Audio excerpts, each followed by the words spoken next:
Hello and welcome down here to Rothwell Country Park, which is just outside Rothwell in Leeds, West Yorkshire. And today we're going to be looking at something a little bit different to what we normally would.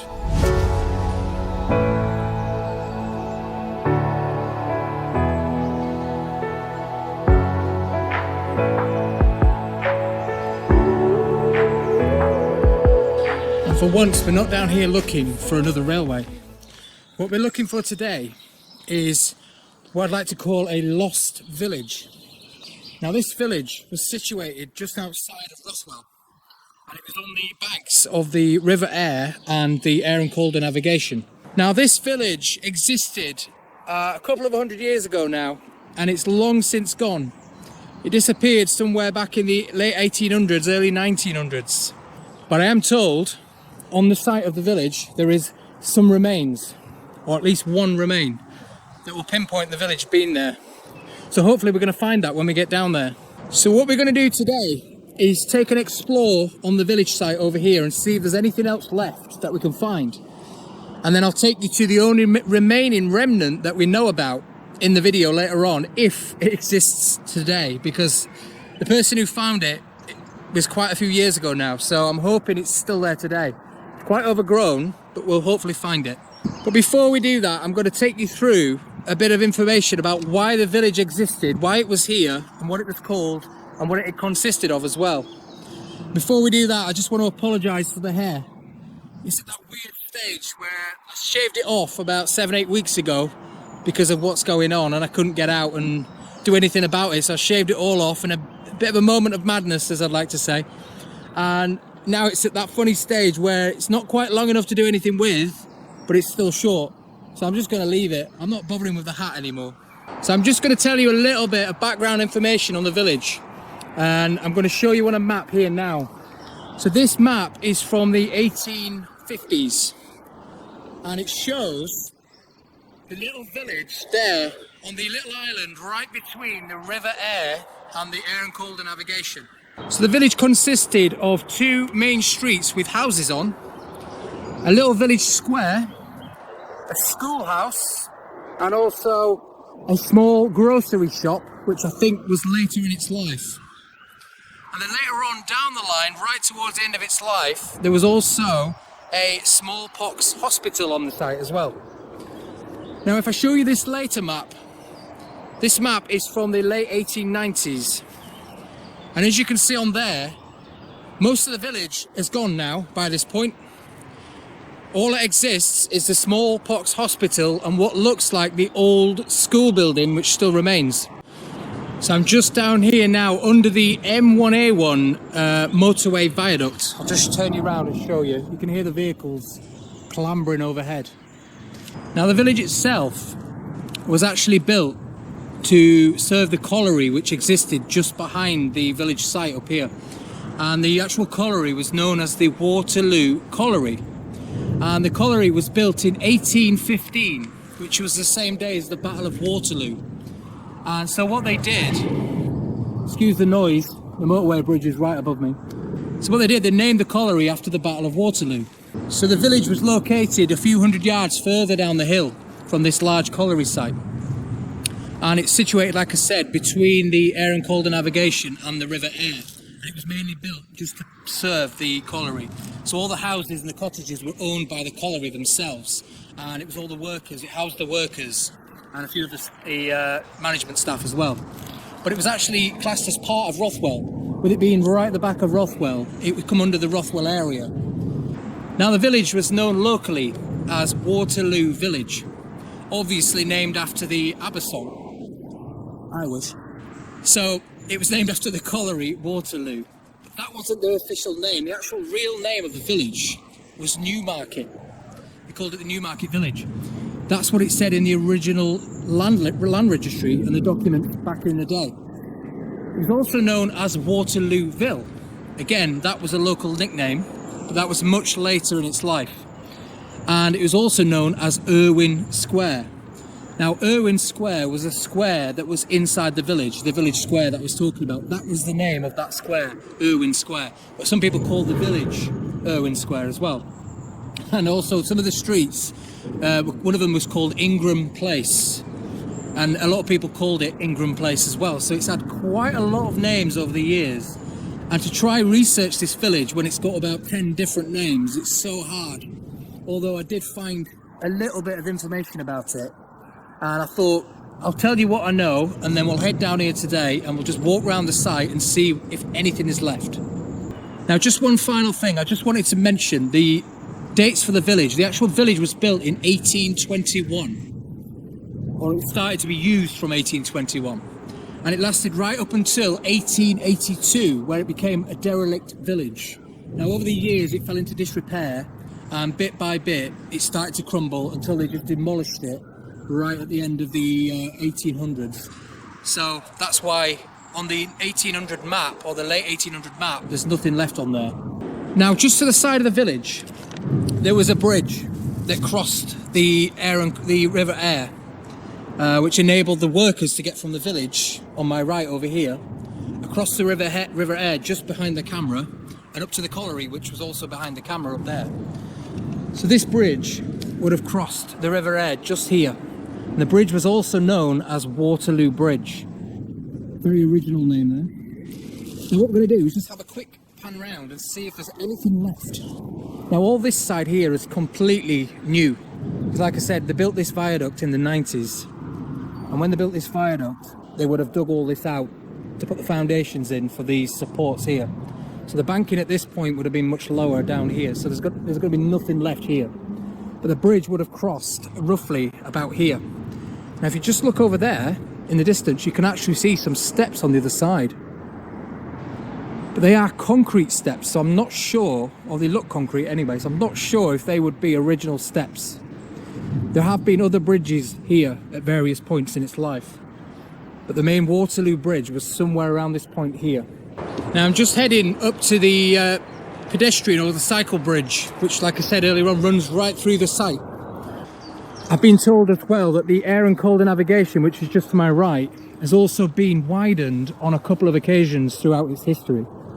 So it was once in the 1800s and also in the 1960s as well, it was widened. But what I'm concentrating on today is what's left in the middle of the site here. Like I said, there's a lot of earthworks taking place, but I'm hoping, fingers crossed, we might find something. Now, I'm just up on the cycle path now, and I've got one of the bridges just behind me there, and also another one down there. They're made out of concrete, so I think these were quite early 1930s, 50s maybe, I don't know, quite a while ago anyway. And I think they were built to carry the railway lines across the canals and the canal and the river here.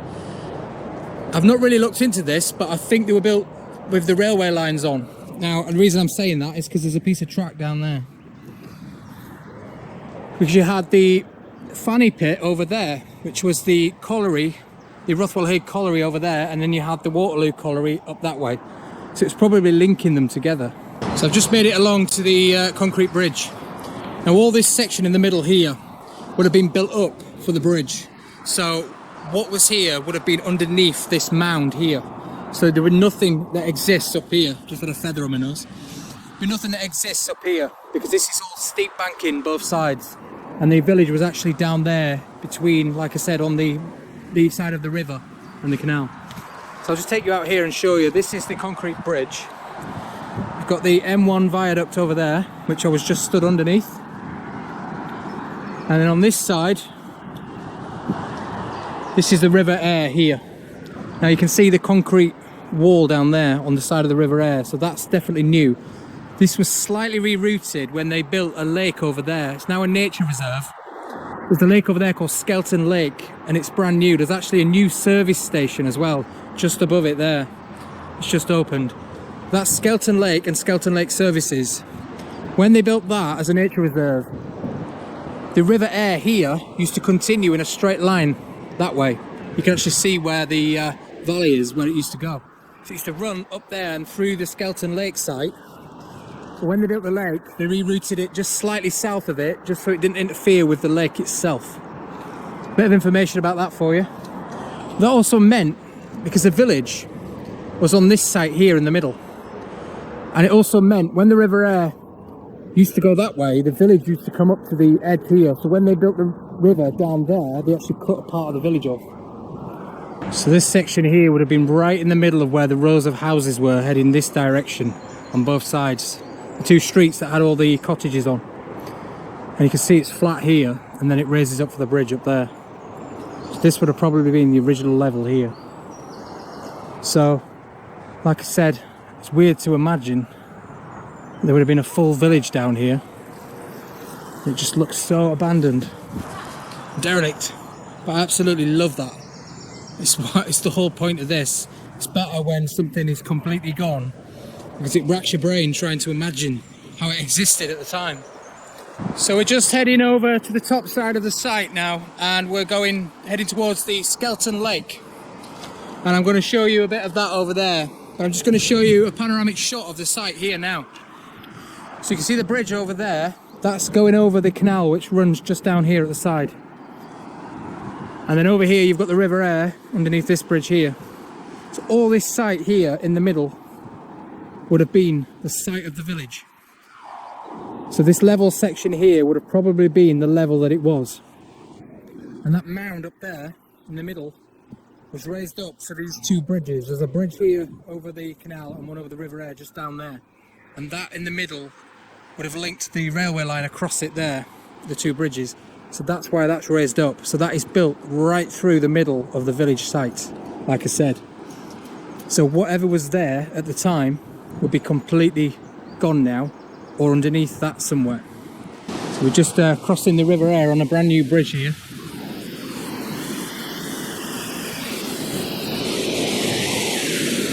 Another weir down there. So we're just around the other side of going towards Skeleton Lake, and you can see the bridge down there that I was stood on earlier on when I was talking to you about the River Aire. Now this is the spot I was talking about. This is the original route of the River Aire here. It used to come through the site, right in this valley where I'm stood now. I would have been stood on the banking at the side now. So you have to come this way, through where the Skeleton Lake Country Park is now, and just back down there to where the course is now. Instead of all that, they've just cut the corner off down here and gone in a straight line that way. But in doing that, they're taking a bit of the village away with it, because some of the village would have extended out as far as here, just in the middle here. And they've cut through that. So there's Skeleton Lake Country Park just in the distance there. Okay, so I'm just heading back away from the Skeleton Country Park site, and what I'm going to do is go back over there to the bridge, and I'm going to head on to the site of where the bridge is, and I'm going to look for this remain that I was talking about. And I said at the start of the video that there's one thing left that shows the village was here. We're going to go find that now, so let's head over there onto this mound here, just while we're making our way back across the up to the mound there, so we can go find this remain. I just noticed that the path down here is made up of lots of rubble and rubbish. Again, could have been what was left on this site here. There's red bricks in there, there's stone in there, stone blocks in there. It's all smashed to bits now. There's various bits of stuff there, making a hardcore. I mean, it could have just been used as a tip years ago, and they've just used it as a foundation, but I'm sure they would have already had a lot of rubbish here already. You can even see it down the side there, look. Plenty of bricks. So we're just going to make our way down the side of the bridge. I think I'm going to have to clamber down the banking at the side of the bridge here. There's a little gap in the fence just down here, because I need to get down there, and I don't know how you get to it from here. There's no path at the side of the River Aire down there, no towpath. So we're not going to be able to get down there, so I'm going to have to go this way. Now the reason I want to get down here is because I'm told that underneath this bridge here are some remains of the old wall from the schoolhouse which existed in the village. So when they knocked the schoolhouse down, they actually used the foundation of the building to sit one of the pillars for the bridge on. And because they sat the pillar of the bridge on it, because it was solid, the wall underneath still exists from the schoolhouse. So that's the only known remain that we know about that's here, of this village. The only thing that points us to prove that it's true. And so like I say, we're going to head down this banking now, and I'm going to try find that piece of wall that somebody told me was here. So I'll see you down there.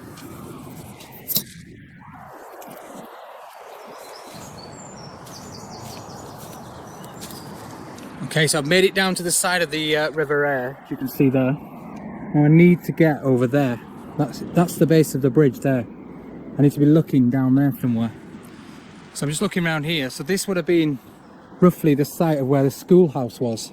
Like I said, they've now built a mound here to carry the track across the bridge there. I'm stood on a piece of concrete here, which I'm presuming was much later. So let's head up this way.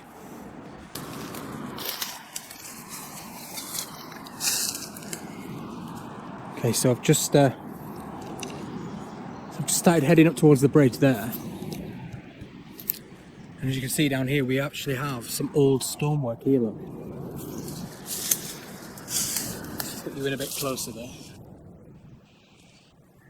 There's definitely a wall there. Now this tree has grown out of it, so it's destroyed a lot of the wall. So we're directly underneath the bridge now, the concrete bridge. And I'm told that the foundation of this bridge is built on the schoolhouse, so that would mean it would be down here.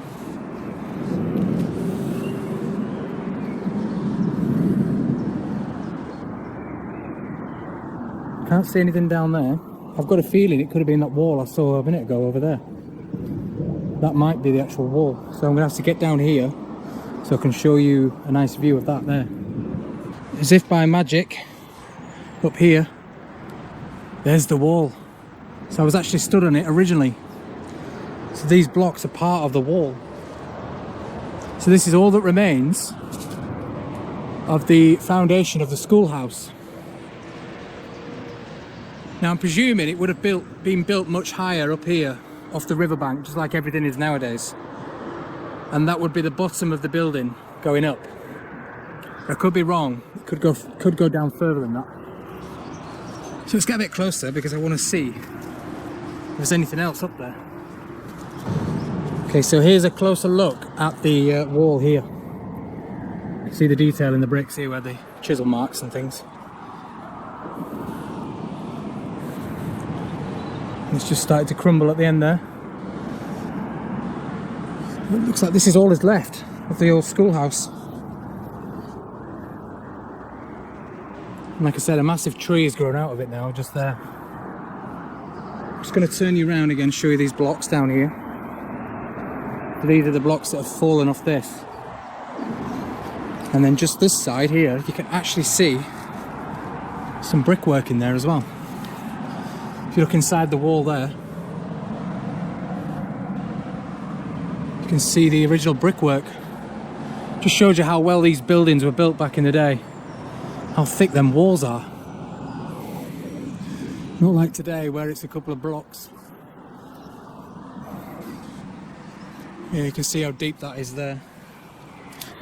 And also what looks like a dry stone wall at the side here. Again, this could be an inner wall. And these blocks were on the outside here. You'd have the cavity in the middle there. And I think I can see some kind of a pipe in there as well. Like an old rusty iron pipe. So there we go. That is all that remains. I'm just going to make another bold statement now. A bold 2-in-1. And I'm going to say that I reckon when they built this railway bridge in the early 1900s, that all what was left of the village here is piled up underneath here as rubble, because like I said, it is at this point here. You can also see loads of stones down there, all bricks and stones. I'm going to guess that this whole banking for this bridge is made up of what was left of the village. Who knows? Well, I've had one final recce around the site and there's absolutely nothing else that I can see. Like I said, apart from a few stone blocks scattered around everywhere. But I wasn't expecting anything else. I was told that there was just one thing remaining and we found it. So I'm happy with that, I'm very pleased.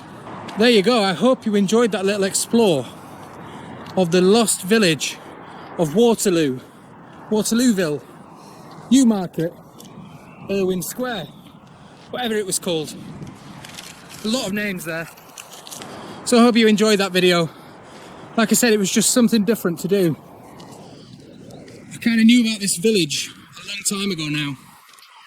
And a few people have messaged me in the videos in the comments and said to me, do Waterloo, do Waterloo. And I'm thinking they're talking about the Battle of Waterloo.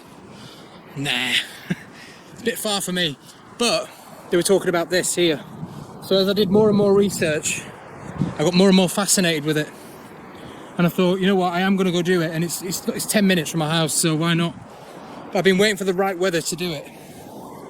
Unfortunately, I've had to wait until it's coming up into summer, and yeah, it's quite overgrown now. If I'd have done it in winter, you might have seen more.